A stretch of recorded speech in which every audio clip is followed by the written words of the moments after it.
Hello Anil, कळलं का location? Wardha रोडवर काही फार्म हाऊस आहेत आणि त्याच एरियामध्ये कुठेतरी फोनची लोकेशन. मला माझ्या ऑफिसरने सांगितलं की तिथेच कुठेतरी एका माजी आमदारांचा पण फार्म हाऊस आहे. अरे पण एक्झॅक्ट लोकेशन कळलं का? नाही, फोन रेंज मध्ये नसेल किंवा बंद असेल. तू प्लीज शोधून काढ, मी तुला सगळ्यांचे नंबर्स देतो. वेदांत, परवानगी नसताना सुद्धा मी इतकं केलं. काय ना की या कामासाठी सुद्धा मला खूप जणांचं फेवर मागावं लागलं, कारण सीपीच्या परमिशन शिवाय असे डिटेल्स नाही काढता येत. आणि आता रात्र झाली, त्यामुळे कोर्टामधून पण आपण ऑर्डर काढू शकत नाही. मग मलाच तिथे जावं लागेल, कारण विक्रांतला किडनॅप केलंय, बळजबरीने त्याचं लग्न लावून देत आहेत. मी तुला मेसेज पाठवला होता ना. तू केस करणार आहे साई विरुद्ध, बहीण करणार आहे सासऱ्यांविरुद्ध? नाही ना, म्हणून यामध्ये मी तुझी मदत नाही करू शकत. तुझी आई परत आता राजकारणात उतरली आणि राजसिंहजी बडवायकांबद्दल आता मी काय बोलू? अरे मी एकटा जाऊ शकतो तिथे, पण तिथे त्यांची सिक्युरिटी असेल, ती कशी हँडल करू मी? हे बघ, तुला पाहिजे असेल तर मी प्रायव्हेट सिक्युरिटी एजन्सीचा नंबर देऊ शकतो. जी मॅन पॉवर पाहिजे असेल ती मिळेल तुला. पण वेदांत, मी तुला सल्ला देतो, सगळे घरचे आहेत, त्यामुळे प्रकरण जास्त चिघळू देऊ नकोस. समजुतीनेच काहीतरी मार्ग काढ. आईशी बोलण्याचा प्रयत्न कर हवं तर. नाही ना रे, आईशी कॉन्टॅक्ट होत नाही, कोणाशीच कॉन्टॅक्ट होत नाहीये. बरं ठीक आहे, मी करतो काहीतरी. आणि अनिल, थँक्यू, तुझ्यामुळे ऍटलीस्ट कळलं तरी तो कुठे येते. बाय. Okay, take care. काय झालं? काय म्हणतायत ते? वर्धा रोडवर काही फार्म हाऊस आहेत, फोनचं लोकेशन पण तेच आहे. कोणत्या तरी माजी आमदारांचं पण फार्म हाऊस आहे तिथे. अरे हो, तिकडे पप्पांच्या मित्राचं फार्म हाऊस आहे. लहानपणी गेलो होतो मी तिथे. राईकवार आडनाव आहे त्यांचं. फॉरेस्ट मिनिस्टर होते ते. नक्की ना? हो, मी गेलो होतो तेव्हा मी 9-10 वर्षांचा होतो. तिकडे गेल्यावर एक्झॅक्ट जागा आठवेल मला ती. ओके चल, आद्या तू थांबा, मी जाऊन येतो. नाही, मी पण येणार. तू नको येऊ. मी आले ना तर तुम्हाला मदतच होईल. मी आईला शांत करू शकते. आणि सार्थक, तुझे पप्पा मी समोर असल्यावर रागावर कंट्रोल ठेवतात. So please. सर, मी पण येतो. तू काय करणारस इथे येऊन? सर, मी तुमची ढाल होईन सर. तुमच्यावर होणारे हल्ले मी माझ्यावर घेईन, पण तुम्हाला काही होऊ देणार नाही. मी तिथे माझ्या फॅमिली मेंबर्सला भेटायला चाललोय, युद्धावर नाही. दादा, मला खूप टेन्शन येत आहे रे. पण आद्या, डोंट वरी, सगळं नीट होईल. चल.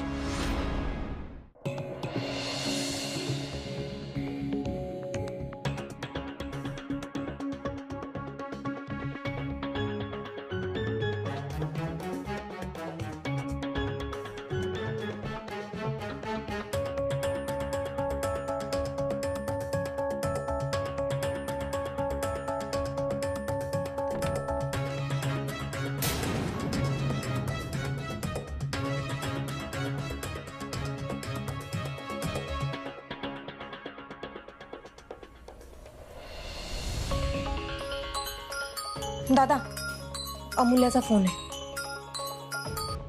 बोल अमूल्या. हॅलो वहिनी. वहिनी, काही तपास लागला का? कुठे आहेत ते लोक? दादाने माहिती काढली. वर्ध्याजवळ एक रिसॉर्ट आहे, तिकडे विक्रांत आणि सारिकाचं लग्न लावून द्यायचा घाट घातलाय सार्थकच्या पप्पांनी आणि माझ्या आईने. आम्ही तिकडेच निघालोय. वहिनी ऐक ना, मी येऊ का तुमच्या बरोबर? वेदांत म्हणाला होता मला की तुम्हाला सांगेल कधी निघायचंय ते. हो अगं, आम्ही एवढे गोंधळलो होतो की आमच्या पटकन लक्षातच नाही आलं. ठीक आहे, तू आता तयार हो आणि घरी नीट व्यवस्थित सांगून ये सगळं. ओके? तू सोबत असलीस तर आम्हाला मदतच होईल. तुला सुचतात आयडियाज. ठीक आहे, चल तू रेडी राहा, आम्ही येतो तुझ्या घरापाशी. भेटू. बाय. हो ठीक आहे. अमूल्य, काय झालं? काय म्हणाले आद्या वहिनी? वहिनी म्हणाले की तू पण तयार राहा. दादा, आधी आपण अमूल्याच्या घरापाशी जाऊया.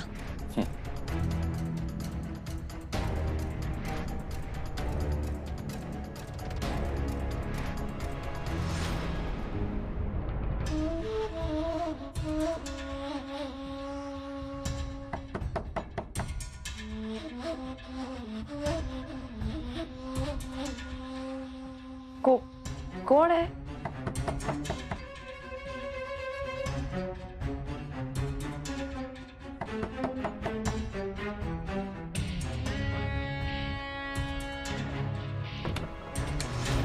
विक्रांत, तू? मला बोलायचं तुझ्याशी. अरे पण आत्ता इथे तू एक मिनिट.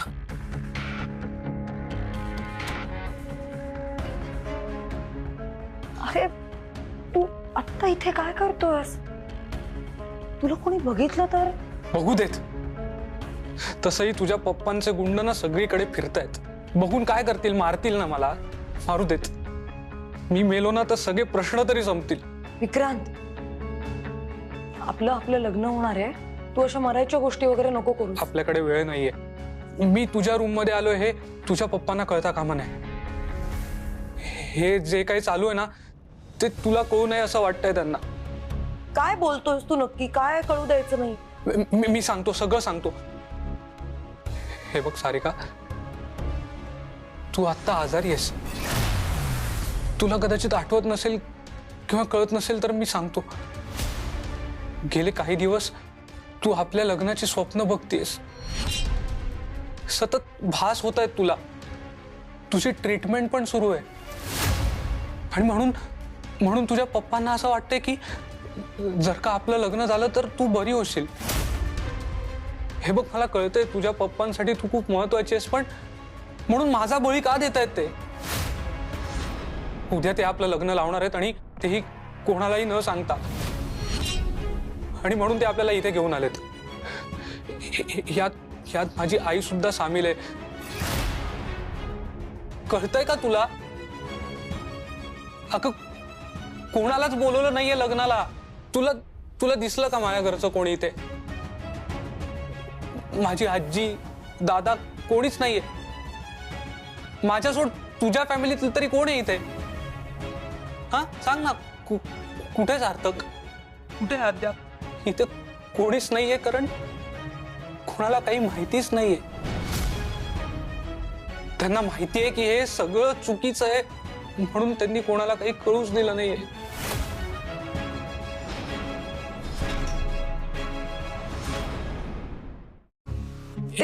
एक मिनिट सारिका, ऐक माझं.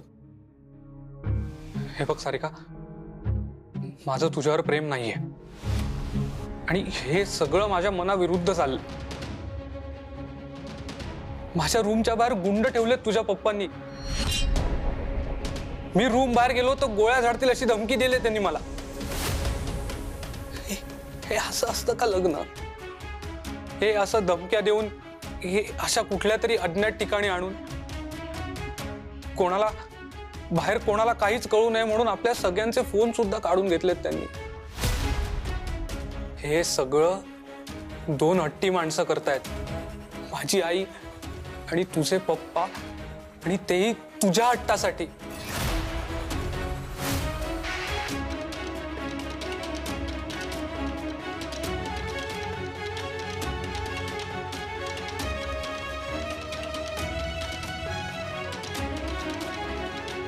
फक्त तुझं स्वप्न पूर्ण व्हावं म्हणून जवळ उचलून आणलंय मला इकडे. मी दादाला काही सांगू नये म्हणून आईने माझा फोन घरीच काढून घेतला. काय जबरदस्ती आहे ही? सारिका, हे असं लग्न करून पूर्ण होईल तुझं स्वप्न? असं धमकावून फसवून जर आपलं लग्न झालं तर समाधान मिळेल तुला? सारिका, फक्त एकमेकांच्या गळ्यात माळा घालून लग्न नाही होत ना. मन पण जुळायला लागतात. आपलं हे असं लग्न झालं ना तर नाही जुळणार आपली मन. आयुष्यभर माझ्या मनात तुझ्यासाठी फक्त राग असेल, प्रेम नाही. आणि तुम्ही किती जबरदस्ती केलीत ना तरी तू नाही मिळू शकणार माझं प्रेम.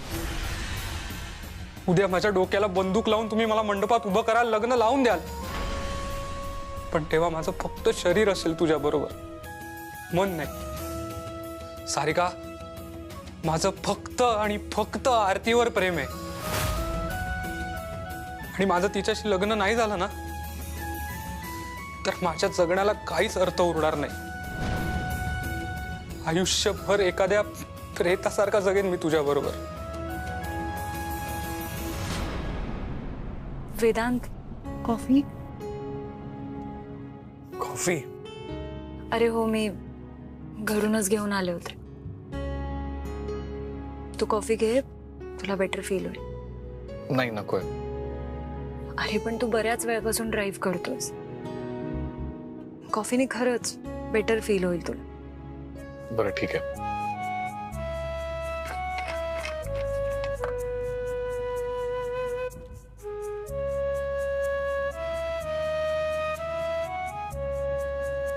थँक्यू.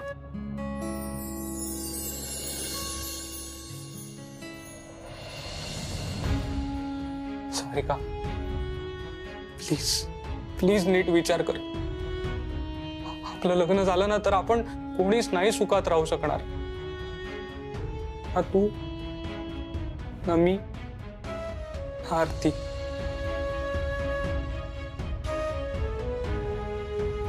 तिघे प्रेतासारखे जगत राहू. फक्त आपणच नाही. तुझ्या हट्टासाठी जे दोघं हे आपलं लग्न लावतायत ना, तेही नाही राहणार सुखात. तुझे पप्पा बघू शकणार आहेत का आपला संसार? माझ्या आईला माझ्या चेहऱ्यावर परत आनंद कधीच दिसणार नाही. हे खोटं स्वप्न पूर्ण करण्याच्या नादात सगळ्यांची स्वप्न उद्ध्वस्त होतील. सारिका, आपण मित्र आहोत ना, मग आपण मित्रांसारखे राहूया ना. जबरदस्ती करून काही होणार नाहीये. तुझे पप्पा धमक्या देत आहेत मला. सारखं म्हणतात थोबाड फोडून टाकीन, थोबाड फोडून टाकीन. फोडा माझं थोबाड, फोडा, मारा मला, फोडा माझं थोबाड, संपवून टाका, विषय संपवून टाका, एकदाचा मारून टाका मला. काय बोलतोय सरे? प्लीज, तुला माहितीये तुला काही झालं तर मी नाही सहन करू शकत. मग काय करू मी? तू सांग. हे असं डोक्यावर बंदूक ठेवून नाही होत लग्न. माझ्या दादाला जीवे मारायची धमकी दिली तुझ्या बाबांनी. सारिका, मला माहिती नाही आपल्याला परत कधी संधी मिळेल बोलायची, म्हणून शेवटचं सांगतोय तुला, हे लग्न फक्त तू थांबवू शकतेस. आणि जर तू हे लग्न नाही थांबवू शकलीस तर आयुष्यभर एका प्रेताबरोबर राहायला तयार राहा.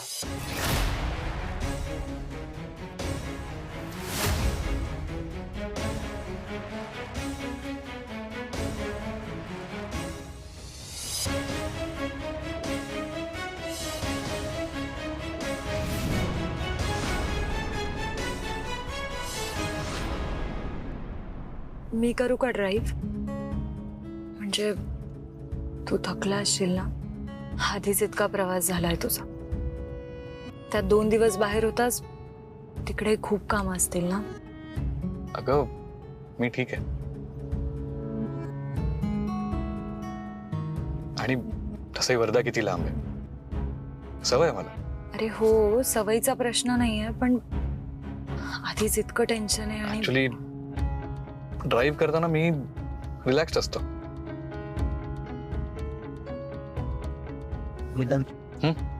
बराच वेळ झाला गाडी चालवतोय तू, दमला असशील. थांब, मी चालवतो. नाही नाही, मी ड्राईव्ह करतो. तू पुढे लक्ष ठेव, कारण ते फार्म हाऊस कुठल्या एरियामध्ये आहे फक्त तुला माहिती आहे. आणि काही झालं तरी लग्न होण्याआधी आपण तिथे पोहोचलं पाहिजे. उशीर होता कामा नये. हो, लक्ष आहे माझं.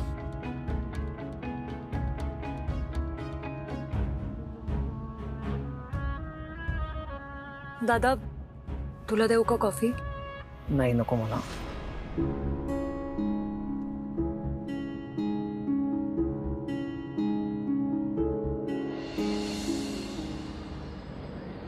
सगळीकडे नीट लक्ष ठेवा. कुणीही आत येता कामा नाही, कळलं?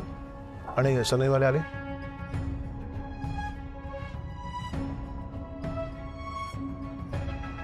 अगं, तुम्ही आधीच तयार झालाय, मग सारिकाला कोण तयार करताय? काकू ती तयार होतीये, प्रिया आहे मदतीला. आम्ही फक्त इथे काही मदत हवी आहे का हे विचारायला आलो होतो.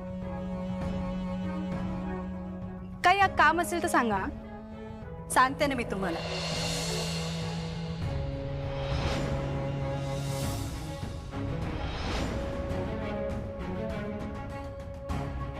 वहिनी, विक्रांत तयार झाला? होतोय, होईल तयार. पण नवऱ्या मुलाचे कपडे घालायला तयार झालाय की अजून? तुमच्या माणसानं पाठवलंय ना त्याला तयार करायला. तुम्ही सारिकाला घेऊन या, उशीर होतोय. जा. लवकर बोलवा मुलीला, मुहूर्त निघून जाईल ना. आणि लग्न वेळेतच झालं पाहिजे, नंतर असा मुहूर्त नाही. हो हो, येतीलच दोघं जण. वहिनी, मी बाकीची व्यवस्था बघून येतो. आलोच. ठीक आहे. या.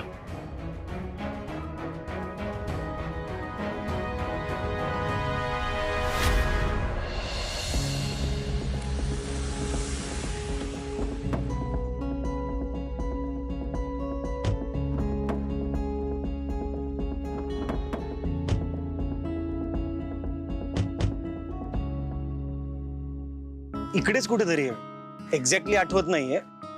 खूप बदल झालाय या जागेत.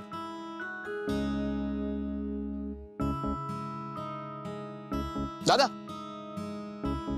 ते राईकवारांचं फार्म हाऊस कुठे आहे? ते आमदार तुम्ही तिकडेच चालले का? बम माणसं जाऊन राहिले जे तिकडे, गाड्या पण दिसून राहिल्यात. लग्न आहे वाटते. महेवला ना बँडचं दुकान आहे. बम फेमस आहे बघा. नुसता माहोल करतो, वाजवायला लागले की. लागलं तर बोलवायची. तुम्ही आधी पत्ता सांगता का? हो हो, अहो इकडून समोरच आहे, जवळच आहे. लिवेल आहे राईकवार फार्म हाऊस. ठीक आहे, थँक्यू. हो.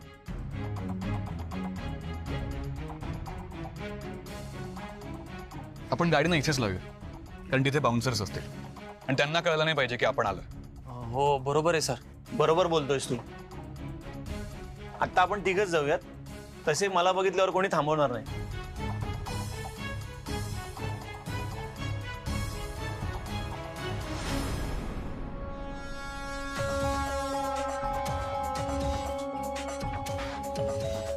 लग्नाच्या कपड्यांमध्ये किती छान दिसतोयस तू. बळीचा बकरा असतो ना, तसा दिसतोय. आई, मी परत सांगतो, हे बरोबर नाहीये. काय बरोबर आहे, काय चूक आहे, हे तुझ्यापेक्षा जास्त मला समजतं की नाही. बरं, तू काय खाल्लंयस का? ह्याच्यासाठी ज्यूस आणता? हो मॅम. आणि हा असा चेहरा करून राहणार आहेस का? चेहरा हसरा ठेवायचा. फोटो काढणार आहे मी, आणि फोटो छानच आले पाहिजेत, हो की नाही. आजचा दिवस आयुष्यभर लक्षात राहील तुझ्या. हा असा ठेव चेहरा, याचा फोटो काढ, हार घाल आणि लाव घरात. विक्रांत,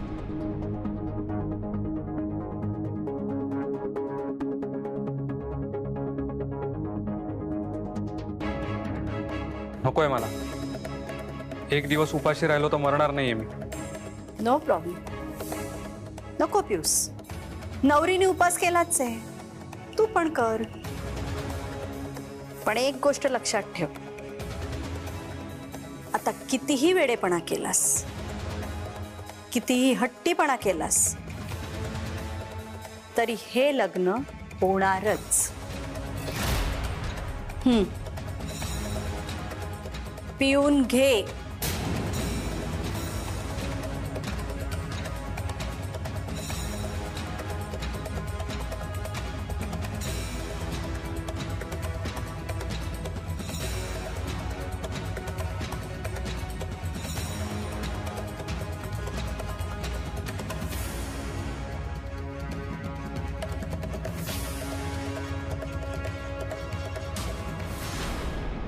सार्थक, आपण असं नाही जाऊ शकत तिथे, कारण त्यांना आपण तिथे नकोय. हो बरोबर आहे सर. त्यांनी खूप माणसं ठेवली असतील तिथे. त्या माणसांनी मला फेकून दिलं ना, तर मी डायरेक्ट नागपूरला पोहोचेन. काहीतरी प्लॅन करावं लागेल आपल्याला. माझ्याकडे एक आयडिया आहे, पण थोडी रिस्की आहे. आता आलीच आहे तर सांग ना आयडिया.